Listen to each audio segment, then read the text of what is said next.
ಏನಮ್ಮ ಏಕೆ ಮೌನವಾಗಿರುವೆ?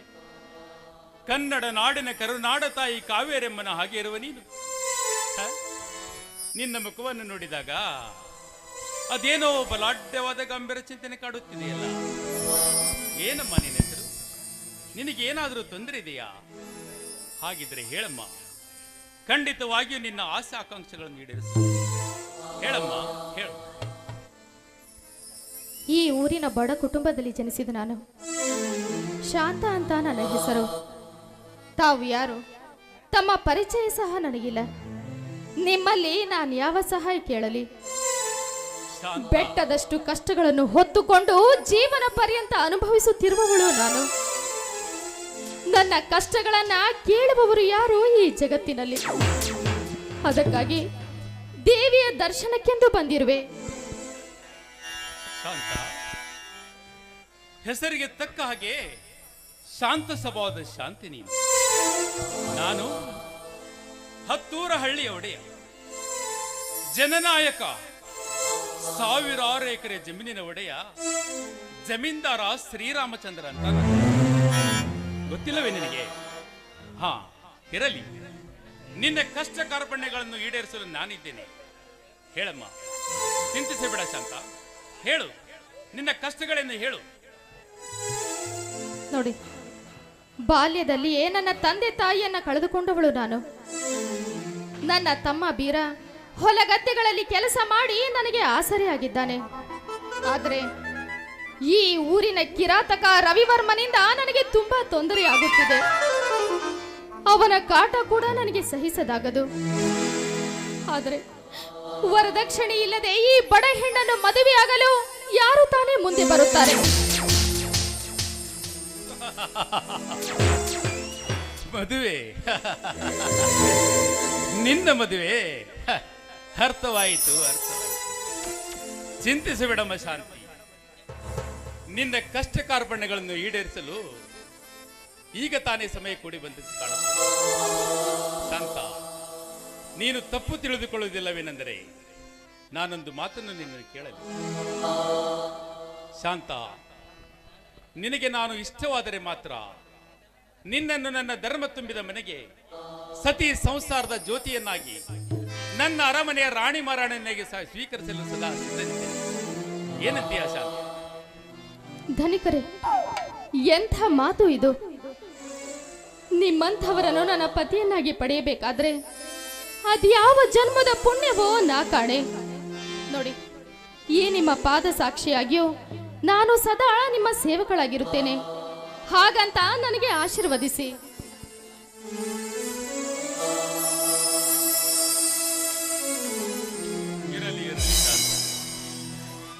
ನಿನ್ನಂತ ಸದ್ಗುಣಿಸಿತ ಸಿಗಬೇಕಾದ್ರೆ ಅದ್ಯಾವ ಜನ್ಮದ ಪುಣ್ಯವೋ ನಾಕ.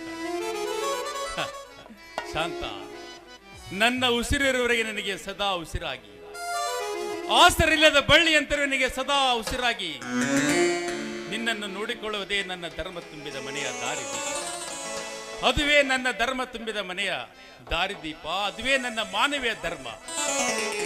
ಯಾಕೆ ಯಾಕೆ ಶಾಂತ ನಿನ್ನ ಕಣ್ಣಲ್ಲಿ ನೀರೇಕೆ? ಈ ಶುಭಗಳಿಗೆಯಲ್ಲಿ ನಿನಗೆ ಸಂತೋಷವಿರಬೇಕೆ ಹೊರತು ದುಃಖವಿರಬಾರದು ಶಾಂತ. ಹಾ, ಇರಲಿ ಇರಲಿ. ಅಂದು ದುಷ್ಯಂತ ಮಹಾರಾಜ ಕಾಡಿಗೆ ಬೇಟೆಗೆ ಹೋದಾಗ ಶಕುಂತಲೆಯನ್ನು ಇಷ್ಟಪಟ್ಟು ಗಾಂಧರ್ವ ರೀತಿಯಲ್ಲಿ ಮದುವೆಯಾದ ಹಾಗೆ ಇಂದು ನಾನು ಈ ಕನ್ನಡ ತಾಯಿ ದೇವಸ್ಥಾನಕ್ಕೆ ಬಂದಾಗ ನಮ್ಮಿಬ್ಬರ ಮನಸ್ಸುಗಳು ಇಲ್ಲಿ ಒಂದಾಗಿವೆ. ಆ ದುಷ್ಯಂತ ಶಕುಂತಲ ಮಹಾರಾಜನ ಹಾಗೆ ಇಲ್ಲಿ ಈ ಕನ್ನಡ ನಾಡಿನ ಜನತೆಯ ಮುಂದೆ, ಈ ದೇವಿಯ ಸಮ್ಮುಖದಲ್ಲಿ, ಈ ನನ್ನ ಕನ್ನಡ ನಾಡಿನ 6 ಕೋಟಿ ಜನತೆಯ ಸಮ್ಮುಖದಲ್ಲಿ ನಿನ್ನನ್ನು ದುಷ್ಯಂತ ಶಕುಂತಲೆಯರ ಹಾಗೆ ಗಾಂಧರ್ವ ರೀತಿಯಲ್ಲಿ ಮದುವೆಯಾಗುವೆ. ಬಾಪ್ರೇತಮೇ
ನನ್ನಂತರಾಳದಲ್ಲಿ ಹಾಡಿದೆಯುವ ಹೌದವೇ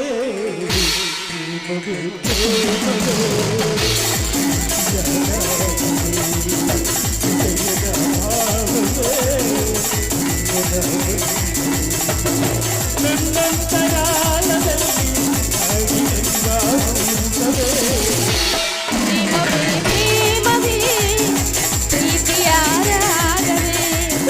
ಹೃದಯದ ಭಾವನೆ ಜೀವದ ಬಂಧವೇ ನನ್ನಂತರಾಳದಲ್ಲಿ ಹಾಡಿರಲಿ ಹಂಸವೇ.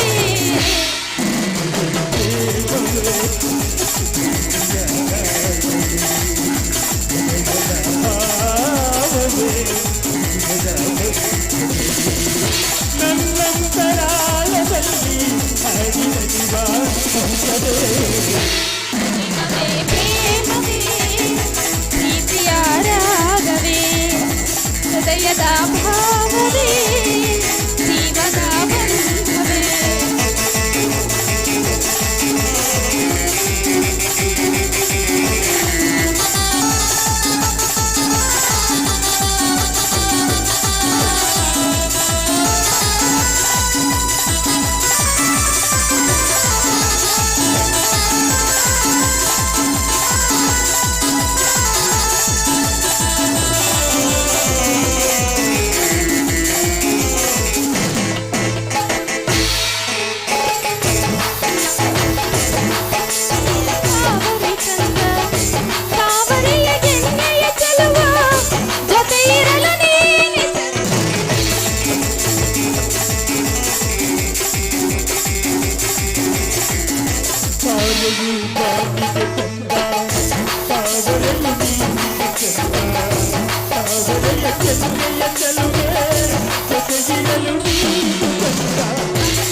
ಜೊತೆಯಲ್ಲಿ ಕುಂಕುಮವು ಚಂದ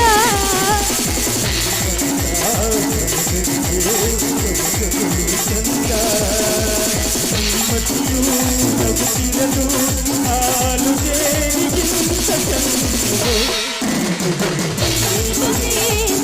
ಪ್ರೀತಿಯ ರಾಗವೇ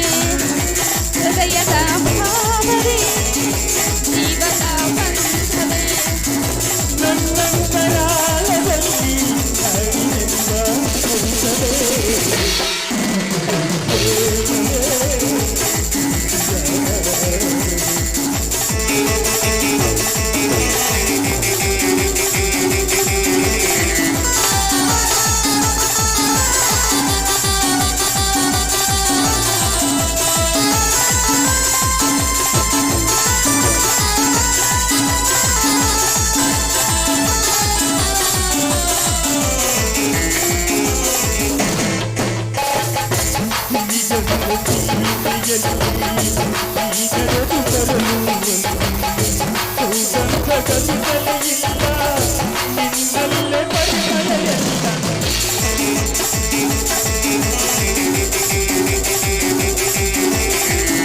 ಮುಂಜಾನೆ ಬನಿ ಚಂದ ಸಂಜೆಯಲ್ಲಿ ಕಾವರಿ ಚಂದ ಕಾವರಿಯ ಗೆನ್ನೆಯ ಚೆಲುವ ಜೊತೆ ಇರಲು ನೀನೆ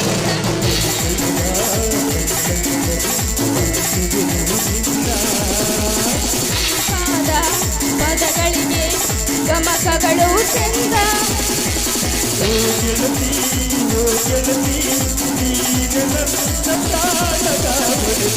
ಪ್ರೇಮವೇ ಪ್ರೇಮವೇ ಪ್ರೀತಿಯ ರಾಗವೇ ಹೃದಯದ ಭಾವವೇ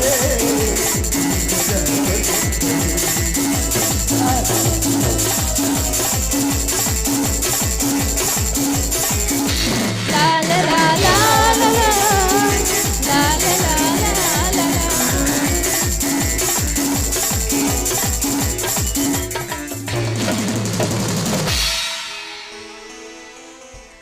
ಶಾಂತ, ಸಂತೋಷವಾಯಿತೆ ನಿನಗೆ? ಸಂತೋಷವಾಯಿತೆ? ಆ? ಈಗ ಈ ತಾಯಿ ಸಮ್ಮುಖದಲ್ಲಿ, ಇಲ್ಲಿ ಸೇರಿದ ಎಲ್ಲ ಜನತೆಯ ಸಮ್ಮುಖದಲ್ಲಿ ನಾವಿಬ್ಬರು ಗಾಂಧರ್ವ ರೀತಿಯಲ್ಲಿ ಮದುವೆಯಾದೆವು. ಆದರೆ ಶಾಂತ, ನಾನು ಈಗ ಅರ್ಜೆಂಟ್ ಆಗಿ ಒಂದು ಜಮೀನು ಖರೀದಿ ಮಾಡಲು ಪರಸ್ಥಳಕ್ಕೆ ಹೋಗಬೇಕಾಗಿದೆ ಶಾಂತ. ಆದಷ್ಟು ಬೇಗನೆ ಬಂದು ನಿನ್ನನ್ನು ನನ್ನ ಅರಮನೆಗೆ ರಾಜವೈಭವದಿಂದ ಕರೆದುಕೊಂಡು ಹೋಗುತ್ತೇನೆ. ಬೇಸರವಿಲ್ಲವೇ ಶಾಂತ ನಿನಗೆ?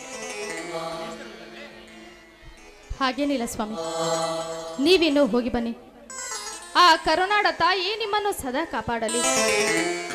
ನಿಮ್ಮ ಆಸೆ ಆಕಾಂಕ್ಷೆಗಳನ್ನ ಆದಷ್ಟು ಬೇಗನೆ ಈಡೇರಿಸಲಿ. ಆಯ್ತು ಶಾಂತ, ಆಯ್ತು. ನಾನು ಆದಷ್ಟು ಬೇಗನೆ ಬಂದು ನಿನ್ನ ಆಸೆ ಆಕಾಂಕ್ಷೆಗಳನ್ನು ಈಡೇರಿಸುತ್ತೇನೆ. ನಾನು ಬರಲೇ ಶಾಂತ?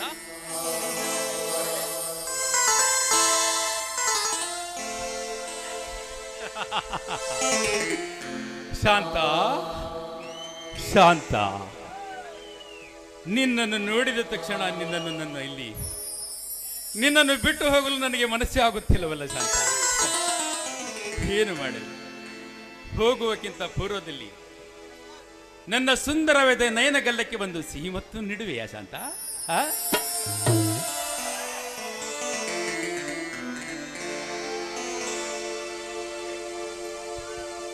ನನ್ನೊಲವೇ ನೀ ಬಾ, ನನ್ನ ಚೆಲುವೆ ಬಳಿ ಬಾ,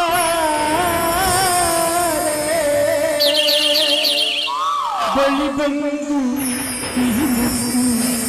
ನೀನು ಮುತ್ತಿನ ಕಾಣಿಕೆ.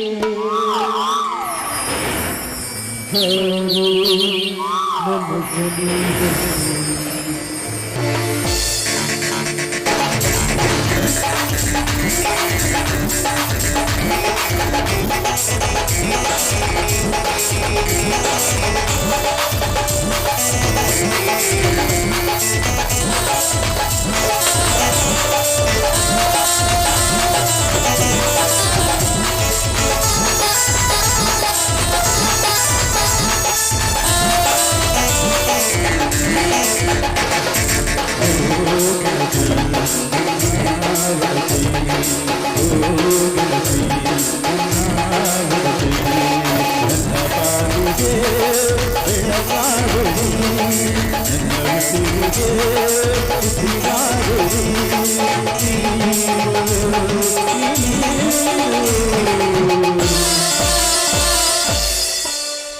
ಸಿಹಿ ಮುತ್ತಿನ ಕಾಣಿಕೆ,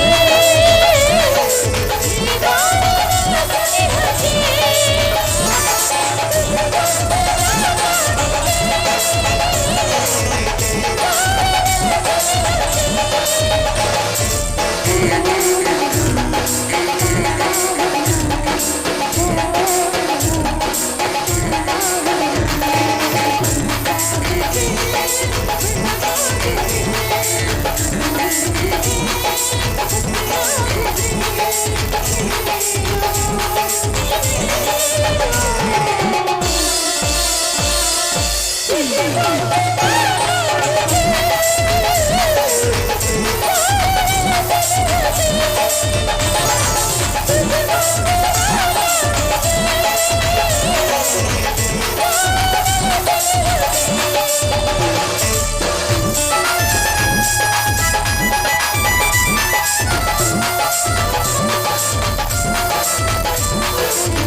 ಬರಬೇಕು ವೀರ, ಬರಬೇಕು.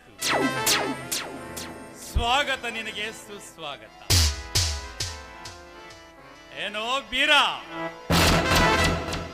ನೀನು ತಿಳಿದುಕೊಂಡಂತೆ ಈ ಜಮೀನ್ದಾರ ಶ್ರೀರಾಮಚಂದ್ರ ಹುಟ್ಟಿದಾಗಿನಿಂದಲೂ ಇಲ್ಲಿಯವರೆಗೆ ಯಾವುದೇ ರೀತಿಯ ಚಾಂಡಾಲ ಕೆಲಸ ಮಾಡಿಲ್ಲ, ಮುಂದೆನೂ ಸಹ ಮಾಡುವುದಿಲ್ಲ. ಮುಂದೆನೂ ಸಹ ಮಾಡುವುದಿಲ್ಲ. ಈ ನಿನ್ನಕ್ಕ ಶಾಂತಿ, ಈ ನಿನ್ನಕ್ಕ ಶಾಂತಿ ಕನ್ನಡ ನಾಡಿನ ಕರುನಾಡ ತಾಯಿ ಸಮ್ಮುಖದಲ್ಲಿ, ಇಲ್ಲಿ ಕುಳಿತ ಎಲ್ಲ ಕನ್ನಡ ನಾಡಿನ ಜನತೆಯ ಸಮ್ಮುಖದಲ್ಲಿ ಇವಳನ್ನು ಗಾಂಧರ್ವ ರೀತಿಯಲ್ಲಿ ಮದುವೆಯಾಗಿರುವೆ ವೀರ. ಕೇಳು ನಿಮ್ಮ ಮಕ್ಕಳ ಶಾಂತಿಯನ್ನು. ನಮಸ್ಕಾರ ಗಣಿಕರೇ,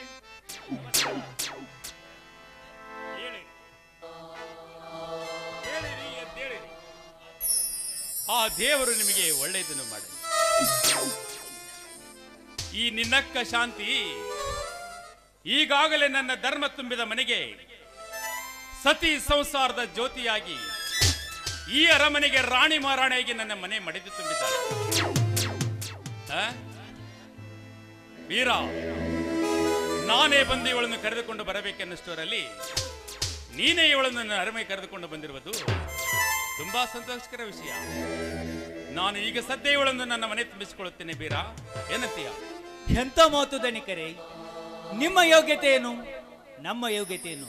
ನಮ್ಮಂತವರು ಕೂಡ ನೆಂಟಸ್ತಿಕೆ ಬೆಳೆಸ್ತಾರೆ ಅಂದ ಬಳಿಕ ನಿಮಗೆ ದೇವರನ್ನಲು ದೇವ ಮಾನವರನ್ನಲು. ಏ ವೀರ,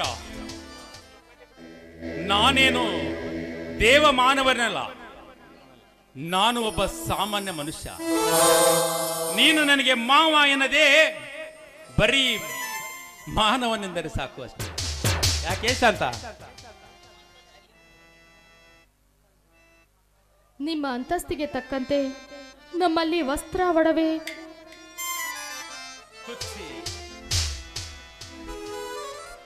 ಅಂತಸ್ತಿಗೆ ತಕ್ಕಂತೆ ಒಡವೆ ವಸ್ತ್ರ, ಗಂಡನ ಮನೆಗೆ ಏನು ತರದಂತ ಚಿಂತೆ ನಾನು ನಿನಗೆ? ಬೆಳ್ಳಿ ಬಂಗಾರ ಪಿತಾಂಬರ ಸೀರೆ ವಜ್ರಗಿಂತ ನಿನ್ನ ಗುಣರೂಪವೇ ಶೃಂಗಾರವಾಗಿರುವಾಗ ನೀನು ಅಂತ ಚಿಂತೆ ಮಾಡಬಾರದು ಶಾಂತ, ನೀನು ಅಂತ ಚಿಂತೆ ಮಾಡಬಾರದು. ಆದರೂ ಸ್ವಾಮಿ, ನನ್ನದೊಂದು ಮಾತು ನಡೆಸಿಕೊಡ್ತೀರಾ? ಶಾಂತ, ಇಡೀ ನನ್ನ ಸರ್ವ ಆಸ್ತಿಯೇ ನೀನಾಗಿರುವಾಗ ಅದೇನಿರುವುದು ನನ್ನ ಮನಸ್ಸಿನಲ್ಲಿ ಹೇಳು ಶಾಂತ. ಖಂಡಿತವಾಗಿ ನಿನ್ನ ಮನಸ್ಸಿನ ಆಸೆ ನೀಡಿರುತ್ತೇನೆ. ಹೇಳು ಶಾಂತ, ಹೇಳು. ಬಡತನದ ಸುಳಿಯಲ್ಲಿ ನಕ್ಕು ಸೋತ ಈ ಹೆಣ್ಣಿಗೆ ಬೆನ್ನಿಗೆ ಬಿದ್ದ ರತ್ನದಂತಹ ತಮ್ಮನೊಬ್ಬ ಇದ್ದಾನೆ. ಅವನಿಗೆ ತಂದೆ ತಾಯಿ ಎಂದರು ನಾನೇ, ಅಕ್ಕ ಎಂದರು ನಾನೇ. ಇಲ್ಲಿಯವರೆಗೂ ನನ್ನ ಪಕ್ಕದಲ್ಲಿ ಇಟ್ಟುಕೊಂಡು ಹಕ್ಕಿಯಂತೆ ಜೋಪಾನ ಮಾಡಿದ್ದೇನೆ. ಈಗ ಅವನನ್ನು ನನ್ನ ತವರಿನ ಕಾಣಿಕೆಯಾಗಿ ನಿಮ್ಮ ಮನೆಗೆ ಕರೆದುಕೊಂಡು ಬರಬೇಕು ಅಂತ ಮಾಡಿದ್ದೇನೆ. ಈ ಮಾತನ್ನು ನಡೆಸಿಕೊಡಿ ಅಂತ ನಿಮ್ಮ ಅಡಿ ಹಿಡಿದು ಬೇಡಿಕೊಳ್ಳುತ್ತೇನೆ ಸ್ವಾಮಿ. ಎದ್ದೇಳು ಶಾಂತ, ಎದ್ದೇಳು. ಬುದ್ಧಿ ಶೂನ್ಯಳಾಗಿ ಬಡಬಡಿಸುವ ನೀನು ಭ್ರಮೆ ಎಂಬ ನಿದ್ರೆಯಿಂದ ಮೊದಲು ಎದ್ದು ಹೊರಗೆ ಬಾ. ಈ ನಿನ್ನ ವೀರ ತಮ್ಮ ಶೂರ ಹುಲಿ, ನನ್ನ ವರ್ಚಸ್ಸಿಗೆ ತಕ್ಕಂತ ವೀರ ಹುಲಿ. ಈ ಹುಲಿ ನನ್ನ ಅರಮನೆಗೆ ನಿನ್ನ ತವರಿನ ಕಾಣಿಕೆಯಾಗಿ ಬಂದಿದ್ದಾನೆ. ಇವನೇ ಇಂದಿನಿಂದ ನನ್ನ ಅಂಗರಕ್ಷಕ ಶಾಂತಿ. ಇವನೇ ಇಂದಿನಿಂದ ನನ್ನ ಪ್ರಾಣ ಜೀವವನ್ನು ಕಾಪಾಡುವ ಅಂಗರಕ್ಷಕ ಶಾಂತಿ. ಅಂಗರಕ್ಷಕ ಶಾಂತಿ. ಸ್ವಾಮಿ, ಮಾವ, ನೀನು ಒಳಗಡೆ ಹೋಗಿ ನಿನಗೆ ಅಂತ ತಂದಿಟ್ಟಿರುವ ಶೃಂಗರಿಸುವಾದ ಸುಂದರವಾದ ಬಟ್ಟೆಗಳನ್ನು ಧರಿಸಿಕೊಂಡು ಬಂದು ಈ ನಿನ್ನಕ್ಕ ಶಾಂತಿಯ ಮನಸ್ಸು ಹೃದಯವನ್ನು ಸಂತೋಷಪಡಿಸು. ನಡೆ ಒಳಗಡೆ. ಆಯ್ತು. ನಿಲ್ಲು ವೀರ. ಹಾಗೆ ಒಳಗಡೆಯಿಂದ ಬರುವಾಗ ನನ್ನ ಪ್ರಾಣ ಯಾವುದು ಗೊತ್ತಾ ನಿನಗೆ? ಅದೇ ನನ್ನ ಡಬಲ್ ಬಾರ್ ಬಂದೂಕು. ಅದನ್ನು ಮರೆಯದೆ ತೆಗೆದುಕೊಂಡು ಬರೆಯಬೇಕು. ನಡೆ ಒಳಗಡೆ. ಸ್ವಾಮಿ, ನಿಮ್ಮ ಪ್ರತಿಯೊಂದು ನುಡಿಯು ದೇವರ ನುಡಿ ಅಂತಿರುವಾಗ ಈ ಬಡವರ ಪಾಲಿಗೆ ನೀವೇ ದೇವರು ಸ್ವಾಮಿ, ನೀವೇ ದೇವರು. ಹುಚ್ಚಿ ಹುಚ್ಚಿ, ಯಾರವರು ಬಡವರು? ಸಮಾಜದಲ್ಲಿ ಸದಾ ಅನ್ಯಾಯ ಮಾರ್ಗದಲ್ಲಿ ನಡೆಯುವರು ಬಡವರು. ದಾನ ಧರ್ಮವನ್ನು ಮಾಡದಿರುವರು ಬಡವರು. ತಂದೆ ತಾಯಿಗಳನ್ನು ನೋಡದಿರುವರು ಬಡವರು. ಇನ್ನೊಬ್ಬರ ಕಷ್ಟ ಕಾರ್ಪಣ್ಯಗಳನ್ನು ಅರ್ಥ ಮಾಡಿಕೊಳ್ಳದಿರುವ ಬಡವರು. ಶಾಂತ, ಸದಾ ನಿನ್ನ ಗುಣಶೀಲದಿಂದ ಪರಿಶೋಭಿಸುವ ನೀನು ಬಡವಳಲ್ಲ ಶಾಂತಿ. ನಿಜವಾಗಿಯೂ ನೀನು ಶ್ರೀಮಂತಳು. ನಿಜವಾಗಿಯೂ ನೀನು ಶ್ರೀಮಂತಳು. ಹಾ, ಸಾಕು ಸ್ವಾಮಿ, ಸಾಕು. ಸಾಕವೇ? ಹಾಗಾದರೆ ನಿನ್ನದೊಂದು ಸುಮಧುರ ಗೀತೆಯನ್ನು ಹಾಡಿ ನನ್ನ ಮನಸ್ಸನ್ನು ತಣಿಸು ನನ್ನ ರಾಣಿ ಮಹಾರಾಣಿ.